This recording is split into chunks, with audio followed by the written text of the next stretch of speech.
Oi, gente, tudo bem? A gente hoje vai conversar sobre um assunto que é muito importante, tanto porque ele aparece, claro que no dia a dia, a gente usa, a gente precisa saber a necessidade de se adequar, mas ele é muito importante porque eu preciso saber sobre para fazer uma boa redação e também para responder às questões objetivas de tudo que é prova de português. Porque não é um assunto que aparece somente no Enem, é um assunto que aparece nas questões de provas particulares, é um assunto que aparece em concursos militares, em concurso público, no seriado. Então, eu montei de forma muito especial uma aula sobre variação linguística e, se você conhece algum amigo que decidiu não ver a aula desta semana, diga a ele que veja, porque a gente vai entrar em muitos detalhes muito importantes. Beleza? Sejam bem-vindos. Aí onde você está, rola uma diferença entre biscoito e bolacha ou não? Sim? Biscoito e bolacha, a mesma coisa ou não? Aqui, eu aprendi que biscoito é doce e bolacha é salgado. Mas não é em todo lugar do Brasil que é assim.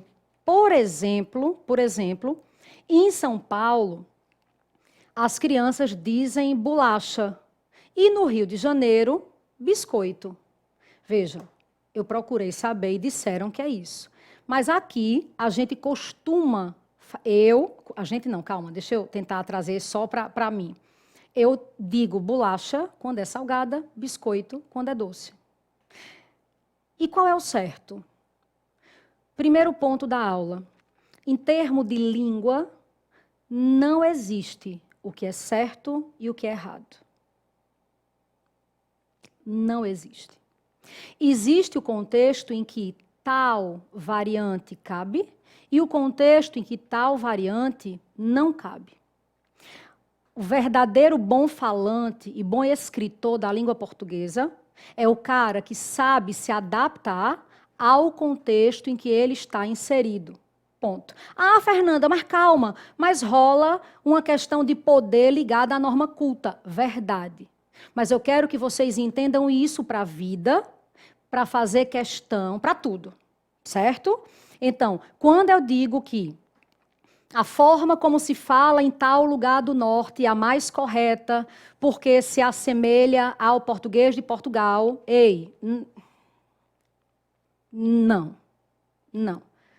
O que há entre a gente é uma diferença de sotaque, de pronúncia, de vocabulário, tá certo? Diferença. Vamos lá. E é verdade que tem o que é socialmente prestigiado e o que não é socialmente prestigiado. No Enem, o estudo sobre o uso da língua é tão importante que é cobrado tanto na prova de português quanto na de redação.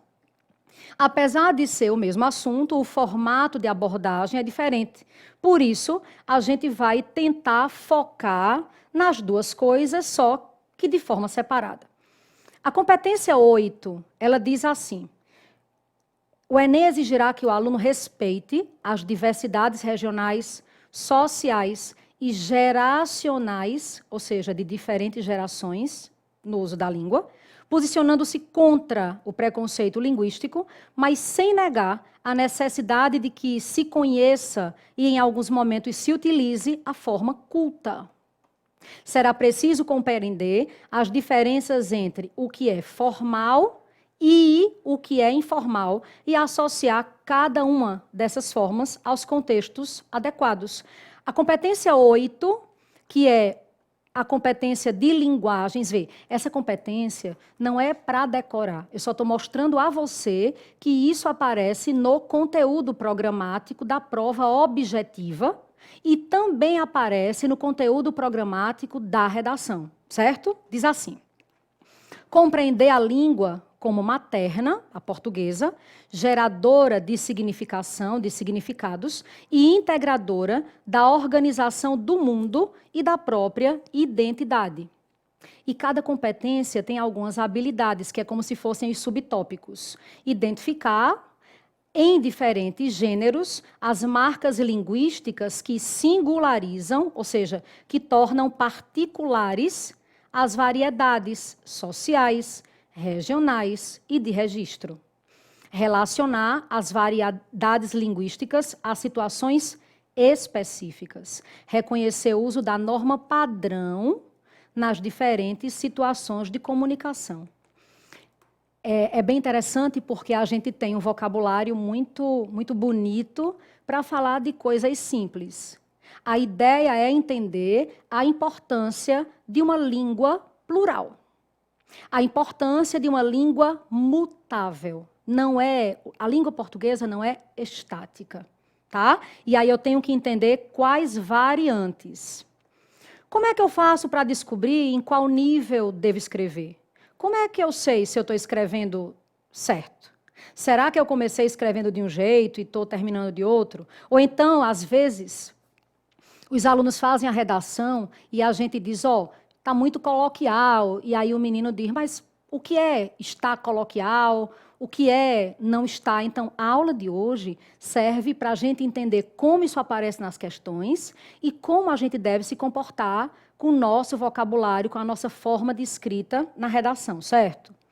Os fatores que alteram a língua a ser utilizada são muitos. A idade, a cultura, o ambiente profissional, as regiões geográficas, ou seja, muitos fatores. Nenhum falante domina apenas uma variante. Em sua vida social e cultural, cada ser participa de muitas comunidades. Uma coisa interessante, gente, é a gente saber como se adaptar a cada contexto.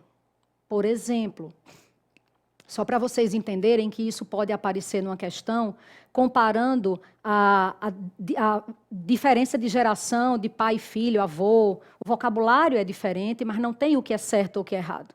Uma coisa interessante é que, por exemplo, na minha casa, minhas filhas têm idades bem diferentes, e é interessante que de vez em quando eu falo alguma coisa, e aí Maria Luísa diz, mãe, não, mãe, essa palavra é coisa de velho, como se fosse ruim, na verdade. Mas o que eu uso, ou o que eu usava quando eu era adolescente, é diferente do vocabulário que muitos de vocês usam hoje. Eu tento me atualizar porque eu convivo com pessoas jovens, mas é muito engraçado. A forma como você trata seu pai, sua mãe, seus avós, seus tios, é uma, ou deveria ser, e a forma como você trata os seus amigos é outra. Eu acho que, não sei, se você, por exemplo, é daqui do Nordeste, certamente, principalmente se for do interior, já aconteceu por haver uma situação de hierarquia familiar ainda muito voltada à questão patriarcal, interessante, cultural, se você falar com o seu pai ou com o seu avô, com alguém mais velho, falando tu ou você, é muito comum que a pessoa olhe para você e diga, você fale direito, porque você não está falando com os seus parceiros. De vez em quando, Maria Luísa e Clarice e Débora soltam FP, não sei o que, não sei o que. Calma que você não está falando com os seus parceiros da ZN. Me respeite. ZN é uma sigla jovem aqui para a Zona Norte, entendeu? ZN, Zona Norte, ZS, Zona Sul. Ela tem parceiros na Zona Norte e na Zona Sul. Tudo bem. Além disso, estabelece em cada uma dessas comunidades um conjunto de múltiplas redes de interação. Vê. Com a família, a gente fala de um jeito, claro que respeitando a questão. Entenda, por mais que a gente crie esse ambiente de harmonia, é preciso haver um limite. Com os meus amigos, adorei essa foto, muito boa, Viviane, Heitor, Bione e eu. Ai, que saudade da sala cheia, com os colegas de trabalho, em atividades esportivas, ou seja, eu tinha que botar essas fotos, eu adorei. É fundamental levar em conta as características dos interlocutores, se eles são mais velhos ou mais novos, em que hierarquia eu estou, qual é o evento, Muitas pessoas, de maneira errada, dizem assim: a língua falada pode tudo, é coloquial. A escrita é sempre formal. Dica, isso cai em questão e é mentira. Porque a escrita e a fala são variantes diferentes. E na escrita, eu tanto, dependendo do contexto, vou poder ser formal, como eu vou poder ser informal. Se eu estou mandando um WhatsApp para uma amiga, a linguagem é uma. Mas se eu estiver escrevendo um texto a ser publicado num site, a linguagem é outra. E as duas são escritas. Se eu estou numa entrevista de um programa sério, a linguagem é uma. Mas se eu estou conversando com as minhas filhas, a linguagem é outra. Então, entendam, não generalize dizendo que escrita é formal e fala é informal, porque isso é mentira. É errado esse conceito. Entendido? Entendido? Sim, de verdade? Vê.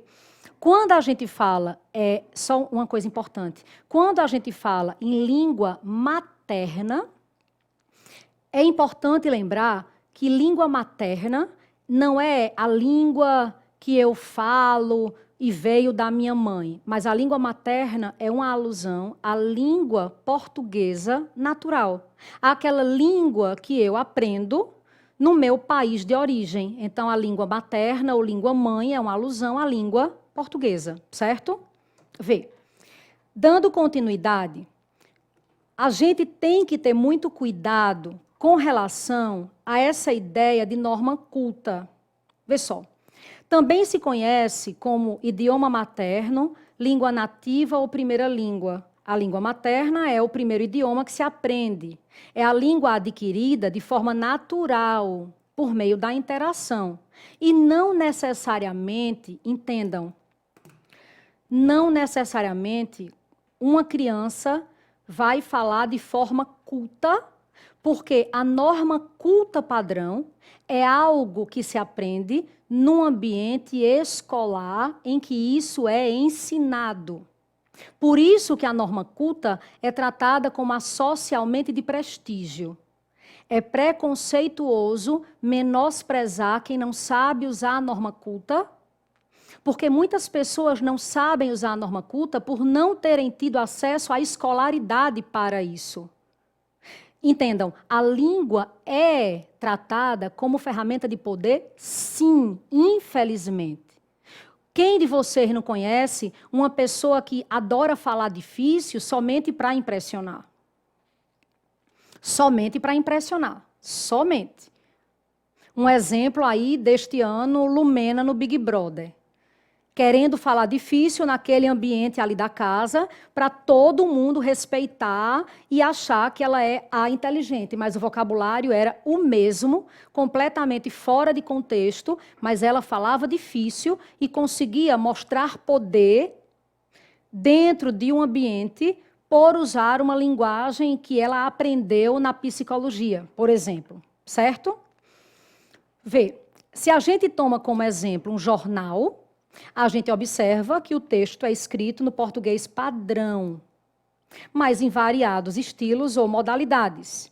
Por exemplo, existem jornais que exigem mais formalidade e existem jornais que exigem menos formalidade. Um exemplo muito simples, comparando, vamos lá, pegar a Globo, que é a TV aberta mais conhecida, vamos lá. Se eu pego aí lá vem a galera extremista, minha gente é só um exemplo, ei, tá tudo bem, viva a vida, tudo bem. Mas se você pega o nível de formalidade do Jornal Nacional e o jornal que passa à tarde, aquele Jornal Hoje, você nota que o Jornal Hoje é muito mais leve e informal, tanto quanto a vocabulário, quanto a todo o ambiente, do que o jornal Hoje, porque o público é diferente. E é importante que eu me adeque de acordo com o público. Eu não estou dizendo que a apresentadora do Jornal da Tarde não usa a norma culta. Eu tenho a norma culta porque aquele contexto exige a norma culta. Mas o nível de registro, ele varia de um lugar para outro, certo? Por exemplo, aqui, editorial e artigo de opinião, por exemplo, é algo que pode ser escrito em um estilo mais formal, sobre economia e política mais formal do que um artigo de opinião na seção esportiva ou um comentário de gastronomia, por exemplo. Os gêneros textuais, eles variarão em relação à linguagem de acordo com o contexto em que eles estarão inseridos, certo? Por outro lado, muitos dos textos publicitários estão no português padrão, mas em um estilo e modalidade mais próximos da fala urbana coloquial. Por quê? Porque eu preciso usar um vocabulário que atenda ao entendimento do meu público-alvo. Ou seja, eu uso um vocabulário de acordo com a necessidade de entendimento do meu público-alvo. Senão, não vai haver comunicação. Está claro isso? Conseguem perceber de verdade? Deixa eu mostrar a vocês como já caiu uma questão na UPE. Gente, aqui tem o número 19, porque no PDF de vocês está aí questão 19. Vê. A compreensão do texto no informe publicitário acima exige que o leitor perceba que nele apresentam-se duas normas linguísticas. Para diferenciá-las, o principal recurso utilizado pelo autor foi o de, pensando em seu bem-estar, o Labaclen vem te lembrar, é preciso se cuidar para a festa aproveitar. Beba com moderação, evite soltar balão, solte os fogos com cuidado e agradeça a São João. Nhã, nhã, nhã. Seu bem-estar começa aqui. Labaclen, Laboratório de Análises Clínicas e Endocrinológicas. Vamos ver. Exige que o leitor perceba que nele eu tenho duas normas. Para diferenciá-las, o principal recurso usado pelo autor foi, vamos lá, representar nas ilustrações duas diferentes classes sociais. Eita. Gente, vamos lá. No informe, exige que o leitor perceba que eu tenho duas normas. Para diferenciá-las, o principal recurso foi nas ilustrações, tipo na imagem, duas classes sociais. Isso justifica, por exemplo, as imagens de pessoas bem vestidas juntamente com outras de pessoas mal vestidas. Vocês entendem que isso é preconceito linguístico? É como se eu dissesse que quem se veste bem, fala bem, quem se veste mal, fala mal. Percebem? É como se a variante regional mostrasse que a pessoa é inferior. E isso é preconceito linguístico. Mesclar no texto elementos verbais, ou seja, parte escrita, e elementos não verbais, imagem. E isso possibilitou que o texto fosse escrito na norma culta, tudo, e as imagens representassem a norma popular. Por que está errado? Porque eu tenho a parte verbal, que também tem vocabulário popular nessa parte aí. Grafar algumas palavras em desacordo com as convenções ortográficas, porém, de maneira mais aproximada da fala. E isso justifica, por exemplo, as diferentes grafias de bem-estar, bem-estar. Calma. A ideia, gente, vamos lá, olha só. Para diferenciar as duas normas, o principal recurso foi grafar algumas palavras em desacordo com as convenções, porém de maneira mais aproximada da fala. Isso justifica, por exemplo, as diferentes grafias de bem-estar e bem-estar. Calma. Distribuir o texto em diferentes planos. Isso permitiu que a norma culta ficasse destacada em primeiro plano e a não culta em segundo. Não tem isso, não tem isso. Trazer para o texto diferentes gêneros. E isso possibilitou que a norma culta fosse expressa na forma de versos. Não, gente, no poema tem a não culta, tem a popular, certo? Perfeito? Então, comparando as alternativas, eu tenho letra C. Uma observação. Se ele tivesse dito somente que, para diferenciar, ele é uma variante regional, ele grafou algumas palavras em desacordo com a convenção ortográfica. Ele já está generalizando que escrever em desacordo é algo regional. O item só está certo pelo que ele diz depois, porém, de maneira mais aproximada da fala. Tudo bem? Então, só está certo pelo que ele diz depois. Ortograficamente, está escrito errado, mas está mais próximo do que se fala. Então, eu tenho, numa alusão, certamente, de uma propaganda em período junino, eu tenho aqui a expressão da oralidade, da linguagem coloquial, e aqui o uso da norma culta para falar do laboratório. Perfeito. Tudo bem? Isso cai em prova. A minha filha só tem 18 aninhos. Você deve ser muito mais velho que a minha filha. Vós-me-se está emitindo uma par-voi-se. Se você está narrando na primeira pessoa do singular e seu personagem narrador é adolescente, você tem a liberdade de usar uma linguagem informal, joia.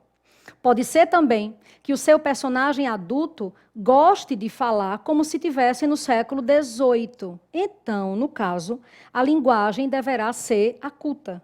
Se for um romance entre duas pessoas perdidamente apaixonadas, a linguagem literária, por exemplo, vai ser aceita.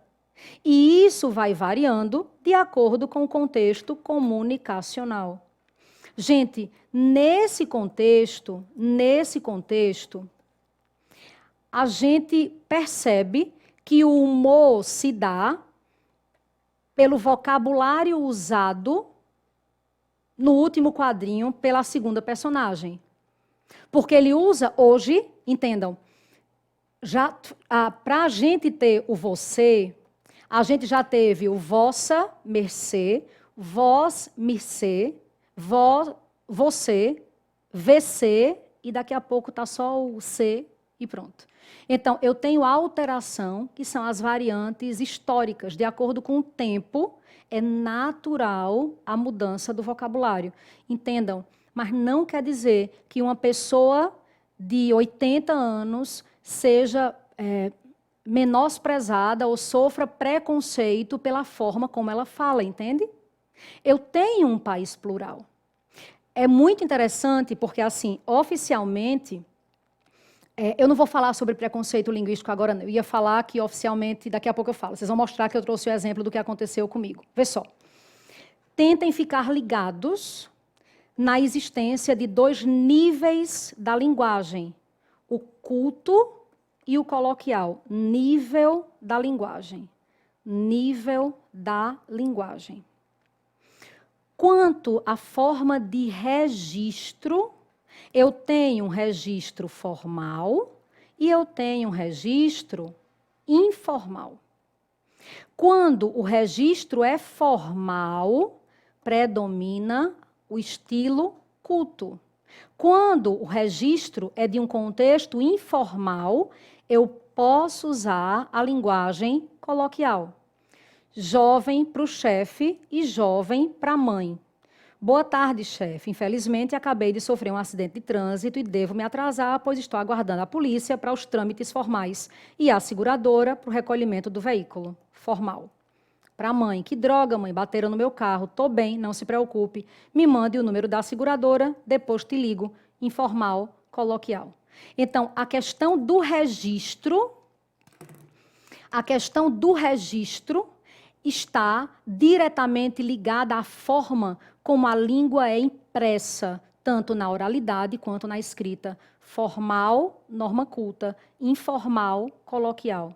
Coloquial não necessariamente quer dizer que vai ter erro de gramática. Mas a norma ou a linguagem coloquial é uma linguagem que não se preocupa com o atendimento à gramática, já que o ambiente é mais flexível para o entendimento de informalidade, certo? No Enem, não era para esse A estar aí, foi alteração de fonte. Deixa eu ajeitar, que vocês me conhecem, sabem que eu fico doida quando isso acontece, louca do pão. Tá aqui.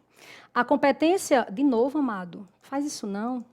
A competência 1 da redação, vê.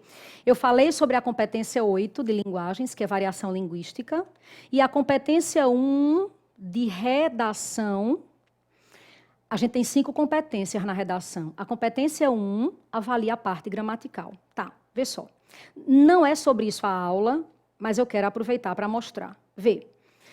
A pessoa tira 200 na competência 1 quando demonstra excelente domínio da modalidade escrita formal e de escolha de registro.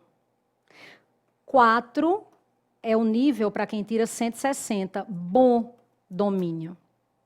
E aqui diz poucos desvios gramaticais e de convenções da escrita. Mas o que seria isso? O que é desvio e estrutura sintática?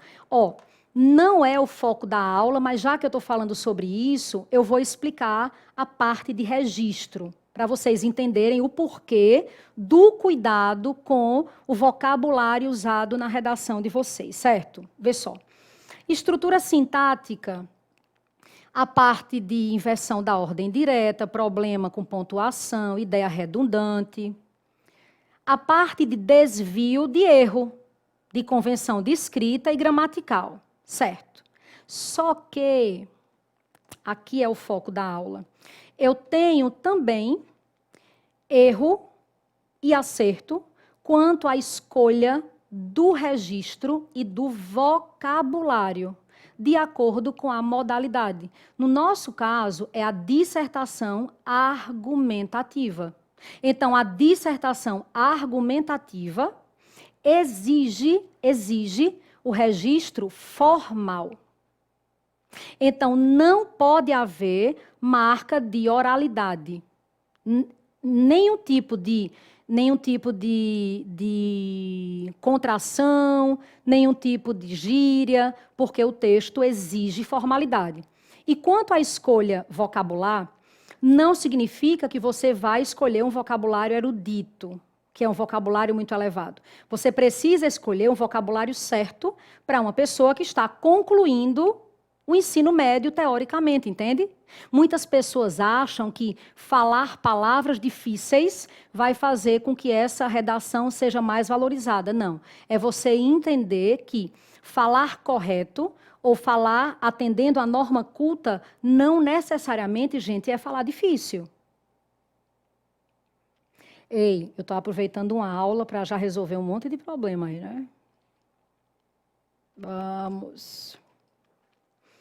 O registro culto, chamado de norma culta, linguagem formal, registro formal, ele é usado na escrita formal, na escola, no trabalho, na comunicação social, só que tem uma coisa que eu não coloquei por erro. Na fala ou na oralidade formal também, tá? Em situações que requerem maior seriedade, quando não há familiaridade entre os interlocutores, gente. É o que acontece com o gênero textual dissertação argumentativa. Tá? Fernanda, a norma culta é socialmente de prestígio, é chamada como norma socialmente de prestígio? É. Todo mundo, é muito interessante porque você nota o nível intelectual, o nível de conhecimento a partir da forma como se usa a norma culta. Por isso, no caso da prova de redação, é algo tão importante. Eles analisam, é verdade que as escolas não valorizam tanto o ensino da norma culta, e é verdade a dificuldade dos jovens aprenderem. Tipo, é muito louco, porque aqui no curso a gente melhora em conteúdo, melhora em estrutura de redação, melhora em coesão, sabe fazer a proposta de intervenção, mas um erro muito doido é na C1. A maioria, para ter ideia, por ano, a gente tem mais de 4.000 alunos que tiram acima de 940 na redação do Enem. Tem tudo aí no Instagram, Pessoa Fernanda, vá lá, siga. Tem lá um monte de foto do povo todo, de quem vem, né, para cá, quando sai a nota. E a maior parte do erro, quando rola, é competência 1. Porque a besteira do detalhe da gramática, já que a gente tem muita coisa que não aprende lá atrás. O registro coloquial é também chamado de linguagem coloquial, informal, popular. É a linguagem falada em situações cotidianas. A linguagem coloquial é aquela em que não há a preocupação com relação à história da regra. Eu não preciso me preocupar com a regra. Sim, Fernanda, mas vamos lá. É verdade que, muitas vezes, as pessoas querem dizer que a norma culta está associada a uma determinada profissão. Presta atenção. Quando há o uso de um tipo de vocabulário técnico associado a uma determinada profissão, a gente chama isso de jargão ou de socioleto. Exemplo, se você tem algum familiar da área jurídica, é muito difícil quando, perto de você, essas pessoas começam a falar usando um vocabulário que você não conhece. Detalhe, a culpa não é sua em não saber. Quem está errado é o falante por não se adaptar a um contexto que não é o tribunal, entende? Essa pessoa precisa entender que ela é da área jurídica no ambiente jurídico. E muitas vezes se utiliza de jargões que fazem com que a comunicação não se efetive. Muito cuidado, porque não quer dizer que você não seja uma pessoa culta. Significa dizer que você não é da área jurídica. Só isso. Mesma coisa acontece com todas as outras áreas. Eu coloquei isso aqui, ó. Socioleto ou jargão é uma variante de uma língua falada por um grupo social, classe ou subcultura. Em muitos casos, o uso de socioletos fora de um grupo, por exemplo, prejudica o processo comunicativo pelo excesso de termos técnicos, levando à incompreensão. É o que envolve muito também a polêmica do vocabulário médico.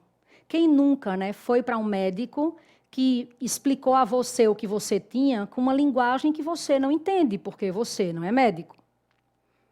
De quem é o erro? Dele, enquanto falante, já que ele precisa entender que ele não está conversando com os colegas de profissão, entendeu? É bem importante isso. Vê, uma coisa importante é, eu tenho o socioleto, que é quando acontece a partir de um grupo, e eu tenho o chamado idioleto, quando eu me refiro à forma de uma pessoa falar. E é interessante porque, claro, se houver intimidade, isso é uma forma de gerar, inclusive, humor. O idioleto é uma forma que fulaninho, um amigo seu... é muito comum, às vezes, você conhecer alguém que diz, eita, eu tenho um amigo que fala igual a você. São algumas expressões, ou fala muito com a mão também, ou fala muito puxando algum detalhe. Então, é uma forma particular de se expressar. Eu peguei aqui uma coisa que eu vi, que é de um treinador chamado Tite, um ex-jogador de futebol. E eu não sei se Tite é atualmente o treinador da seleção brasileira. Eu não lembro, não, minha gente. Sei não, acho que não é não. Sei não. Enfim, tudo dele é falar de treinabilidade, sabe? Tudo dele é treinabilidade. E aqui tem uma brincadeira. Próximo passo, controlar o grau de chorabilidade. Então, é uma brincadeira, um texto que gerou uma brincadeira a partir de uma expressão própria de Tite, tá certo? Não sei se é treinador. Fernanda, gíria pode? Num texto formal, não. Porque a gíria, ela está associada a um conjunto de pessoas dentro de um grupo de uma geração. Num texto formal, não pode. Fernanda, mas e quando a gente vai para... Peraí, deixa eu passar isso aqui. E quando a gente vai... Peraí, calma, tá. E quando a gente vai para neologismos e estrangeirismos. Pode. Calma. O que é um neologismo? O neologismo é uma palavra criada para designar algo. O neo é um prefixo que indica novo. E o estrangeirismo é uma palavra tirada de outra língua e já é incorporada à língua portuguesa. Na redação, Fernanda, eu posso neologismo? Gente, tem que ter cuidado, porque muitas vezes, se é um neologismo já conhecido, um exemplo, deletar, site, se é um neologismo que já é naturalizado pelo uso, pode. Na dúvida, não use. Dúvida, não use. Mas e com relação a estrangeirismo? Gente, existem os estrangeirismos que já foram incorporados ao uso. Quando os estrangeirismos já são incorporados ao uso, por exemplo, cachaça. Ninguém imagina que cachaça é uma palavra de origem africana, porque já é uma palavra naturalizada quanto ao uso. Shopping, internet, já se naturalizaram quanto ao uso. Mas se se tratar de um estrangeirismo que não é natural quanto ao uso, na redação é preciso que esse estrangeirismo seja usado entre aspas. Uma dica é, na dúvida, não use. Tudo bem? Só um detalhe, eu passei alguns slides porque foram coisas sobre as quais eu já falei. Então, para não ficar muito grande e redundante, eu terminei passando. Tudo bem, né? Sim? Tá aqui. A prova de redação faz parte da avaliação de língua portuguesa. E aí recomenda-se o uso da norma culta, o que exclui o uso de termos de origem estrangeira, sobretudo quando rola uma palavra equivalente em português. Claro que tem exceção. O tema cobrado, se for o uso desses estrangeirismos, o aluno pode citar exemplos para defender sua posição. Entretanto, colocar o termo entre aspas, caracterizando o caráter de citação. Por exemplo, isso é verdade absoluta, então quer dizer que eu não posso usar nenhum nome de uma obra em inglês. Um exemplo.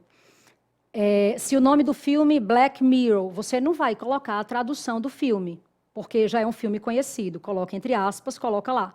Mas se é uma obra, um livro, que é em inglês, mas tem a tradução, coloca o nome da obra já traduzido, entre aspas, porque é uma obra de arte. Toda e qualquer obra de arte, de qualquer tipo de arte, qualquer título de obra de arte deve ser colocado na redação com as aspas. Lembra quando teve o tema de manipulação do comportamento dos dados do usuário na internet? Como o tema, o assunto já envolvia a internet, você via que não havia a necessidade de usar as aspas para marcar a expressão internet, porque já é uma expressão estrangeira, mas naturalizada quanto ao uso. Dá para entender isso, gente?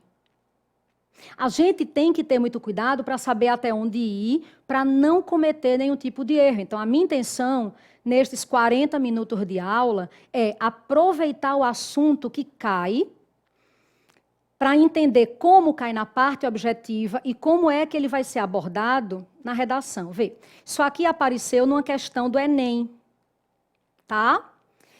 E o enunciado diz: os empréstimos linguísticos recebidos de diversas línguas são importantes na Constituição do Brasil. Por quê? Dica: não significa dizer que porque recebemos empréstimos dos africanos, indígenas, europeus, não quer dizer que a gente não tenha uma língua nossa. Significa dizer que nós temos uma língua completamente plural, tá? Sem preconceito linguístico, por favor. A forte presença de palavras indígenas e africanas e de termos trazidos pelos imigrantes a partir do século XVIII é um dos traços que distingue o português do Brasil e o português de Portugal. Mas, olhando para a história dos empréstimos que o português brasileiro recebeu de línguas europeias a partir do século XX, Outra diferença também aparece. Com a vinda ao Brasil da família real portuguesa, e particularmente com a independência, Portugal deixou de ser o intermediário obrigatório da assimilação desses empréstimos. E assim, Brasil e Portugal começaram a divergir, não só por terem sofrido influências diferentes, mas também pela maneira como reagiram a elas. Os empréstimos linguísticos recebidos de diversas línguas são importantes na Constituição do Brasil porque deixaram marcas da história vivida pela nação, como a colonização e a imigração, transformaram em um só idioma línguas diferentes, como africanas, indígenas e europeias, promoveram uma língua acessível a falantes de origens distintas, como africano, indígena e europeu, guardaram uma relação de identidade entre os falantes do português do Brasil e os do português de Portugal, tornaram a língua do Brasil mais complexa do que as línguas de outros países que também tiveram colonização portuguesa. Os empréstimos linguísticos são importantes na formação do Brasil, por quê? É interessante porque muitas das alternativas, trazem algo muito associado a preconceito, né? Tipo, transformaram em um só idioma línguas diferentes. Não, isso seria um caráter reducionista. A letra A, 2014, esse Enem, a letra A, ele coloca, deixaram marcas da história vivida pela nação. É verdade. Esses empréstimos deixam marcas de vários povos que passaram por aqui. Se você acha que na letra A ele generaliza dizendo que somente colonização e somente imigração, é você quem está errando em generalizar algo que ele só coloca como exemplo. Como é que eu sei que ele só coloca como exemplo o como? Como equivale a, por exemplo. Ele não diz somente, ele diz como, por exemplo.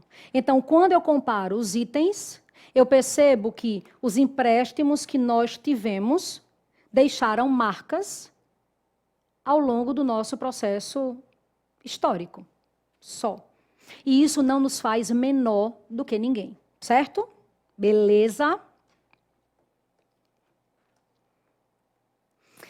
Com relação à variação linguística, é uma expressão utilizada para denominar como os sujeitos que compartilham a mesma língua têm distintas maneiras de utilizá-la. Gente, essa variação linguística, ela está associada a fatores geográficos, socioculturais, temporais e contextuais. É muito comum que haja uma variação tão grande como a nossa, tomando como base a quantidade de pessoas que tem no Brasil, supostamente 210 milhões de habitantes hoje, né? Tá para sair, vai sair aí o censo, mas o último que foi feito foi o de 2010, 2020 não teve censo, mas teoricamente 210 milhões. E um país de extensão territorial muito grande, né? 8.511.966 quilômetros quadrados. Eu aprendi isso com a minha professora de geografia, é só o que eu sei, decorei e pronto. Fernanda, prove. Não tenho a menor ideia, mas eu ia falar isso porque eu tive que decorar, então é isso. Vê, gente, de verdade, é natural essa variação, e eu tenho que entender que, se eu não aceito essa variação, por mais que role a norma culta, normalmente é o falante da norma culta que sabe se adaptar a um contexto formal e informal. Uma pessoa que não tem escolaridade, entenda, se ela não tem escolaridade, dificilmente ela tem acesso ao que é norma culta. Então, ela usa para se comunicar com base no que ela sabe. Mas ela não pode ser desrespeitada por isso, entende? Ela não teve acesso a algo que pudesse dar a ela o conhecimento para que ela dominasse a norma culta. Tá, vamos lá. As variações linguísticas, elas podem ser históricas, ocorrem com o desenvolvimento da história, como se eu comparasse o português medieval e o português atual. A social é percebida segundo os grupos sociais envolvidos. Por exemplo, uma conversa entre um orador jurídico e um adolescente. Se essa pessoa tiver um vocabulário técnico, o adolescente não vai entender. Então, há variantes sociais, há variantes ligadas a grupos sociais distintos, certo? Eu não estou dizendo que é certo ou errado, eu estou dizendo que existe, é fato. Eu tenho uma variante geográfica relacionada com o local em que é desenvolvida, como acontece entre o português do Brasil e o de Portugal, ou como acontece entre Nordeste, Sudeste, Norte e Nordeste, e até, por exemplo, quando a gente fala de Nordeste, a forma como se fala em Pernambuco é diferente da forma como se fala na Paraíba, é diferente da forma como se fala na Bahia, porque nós somos muito grandes e nós somos formados por muita gente. E a língua está em constante mudança. Então, Fernanda, o sotaque faz parte de uma variação, sem dúvida, o sotaque também faz parte dessa variação. É algo mais identitário, entendeu? Vamos. A variante situacional, de acordo com o contexto, formal ou informal, né? Como já falei, as gírias são expressões populares. É mais ou menos isso, ó. Quanto ao registro, eu tenho a modalidade, fala, escrita, e eu tenho a formalidade, que é se é formal ou informal. E aí eu tenho que saber norma, status, cortesia ou algo mais técnico.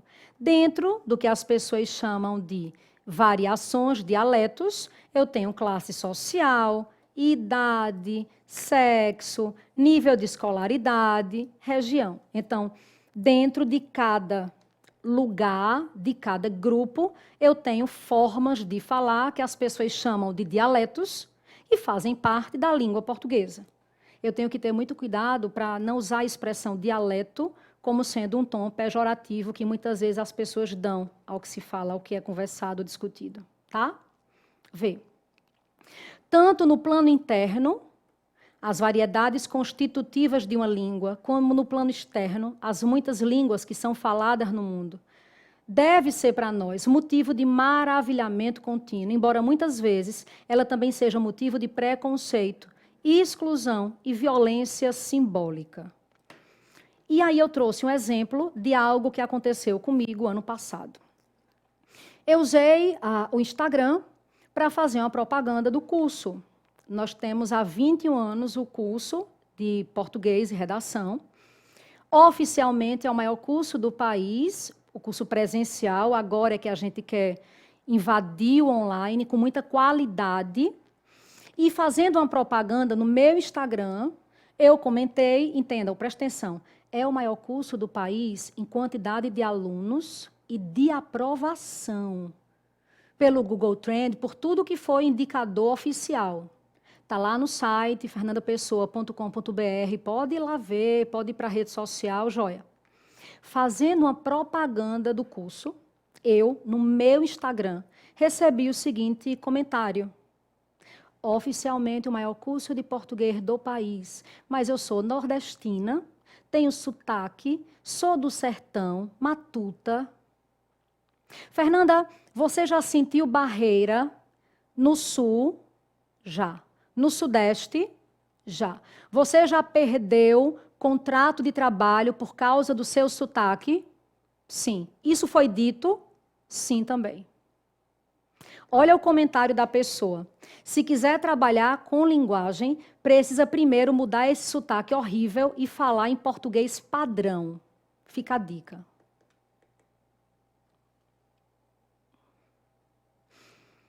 Eu estava falando a norma padrão. Mas o meu sotaque é a minha identidade. E eu fui vítima de violência simbólica no meu Instagram. Essa pessoa não sabe. Veja, se quiser trabalhar com linguagem, mude esse sotaque horrível e fale em português padrão. A pessoa não sabe o que é variação linguística, a pessoa foi violenta, ela cometeu um crime e ela não sabe o que é português padrão. Eu falo usando a norma culta quando o contexto exige, mas o meu sotaque é algo ligado à minha origem, à minha identidade, ao lugar de onde eu venho. E ouvir sotaques, para mim, é algo espetacular, porque eu amo sotaque, amo. Então, nas monitorias interativas, a gente hoje tem alunos do Brasil todo, é uma delícia quando vocês falam, porque eu tenho aluno do Mato Grosso, eu tenho aluno de São Paulo, do Rio de Janeiro, de Minas Gerais, de Manaus. É espetacular. Porque a gente mostra o quanto a gente é múltiplo. E imagine que esta pessoa cometeu um crime por querer julgar a qualidade do meu trabalho com base no meu sotaque, do qual ela não gostava. Entendam, uma coisa é a gente entender se gosta ou não. As pessoas podem não gostar. E tem um detalhe, gente.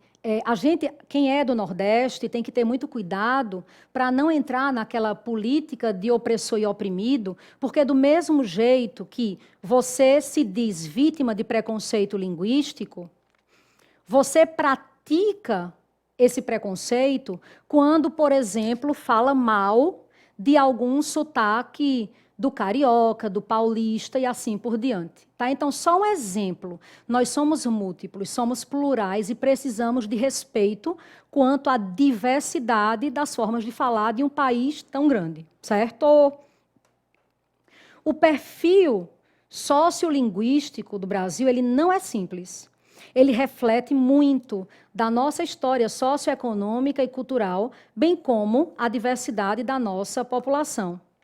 A nossa realidade sociolinguística, como reflexo da forma como a sociedade foi constituída, ela ainda é muito polarizada. Vê, isso aqui aconteceu recentemente no Big Brother. Vê isso. Podemos também entender por que os falantes do português culto estigmatizam tão fortemente os falantes do português popular. A variação linguística numa sociedade historicamente dividida é tomada como o mais pesado fator de discriminação positiva, nós, e negativa, eles. Vê. Aí as pessoas dizem, não, mas é o jeito, porque lá na terra dessa pessoa é normal. E eu, tá. Eu sou de Curitiba, é uma cidade muito reservadinha. Por mais que eu seja artista e rode pelo mundo, eu tenho os meus costumes, eu tenho muita educação. Eu tenho o meu jeito brincalhão, mas reparem que eu não invado, não desrespeito, não falo nem pegando nas pessoas.